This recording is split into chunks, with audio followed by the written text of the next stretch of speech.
প্রত্যেক দিন সমাজের সকল শ্রেণী পেশার নারীদেরকে যে ধরনের পাশবিকতার মধ্যে দিয়ে যেতে হয়, এইটার স্বীকৃতিও সমাজ ঠিকঠাক মতো দেয় না। এবং আজকে আপনারা আসিয়ার দিকে তাকান, আসিয়ার ঘটনা কিন্তু একমাত্র না, গত কয়েকদিন ধরে এবং আজকেও এরকম ঘটনা দেখা গিয়েছে যে 4 বছরের একটা বাচ্চা মেয়ে। ধর্ষণ আমাদের সমাজে একটি দৈনন্দিন অপরাধের মতো হয়ে গেছে। ঠিক যেমন রাস্তাঘাটে ছোট বাচ্চাদের মারামারি, ঠিক তেমনই আমরা দেখতে পাই যেন অহরহ ধর্ষণ ঘটছে চারিদিকে। নারীর প্রতি সহিংসতা এমন চূড়ান্ত রূপে চলে গিয়েছে যে বর্তমানে নারীর নাগরিক মর্যাদা, নারীর আত্মমর্যাদা এবং তার সামাজিক স্বীকৃতি প্রশ্নবিদ্ধ।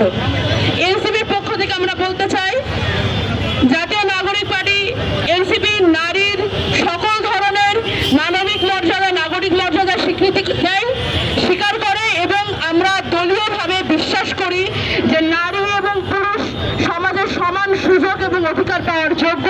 আর একই সাথে সামনের দিনে জননিরাপত্তা, নাগরিক নিরাপত্তা, নাগরিক মর্যাদা এবং নাগরিকের অধিকার নিয়ে এনসিপি কাজ করা যাবে।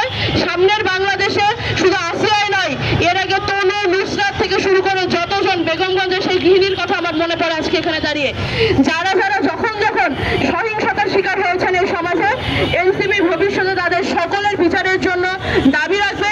এবং একই সাথে আমি নুসরাত তাবাসসুম আমার জায়গা থেকে বলতে চাই, এই সরকারের শুধুমাত্র গ্রেফতার নয়, হাইকোর্টের মাধ্যমে সর্বোচ্চ বিচার নিশ্চিত করে বিচার প্রদান করাটাই জনগণের সামনে দেখানো দরকার।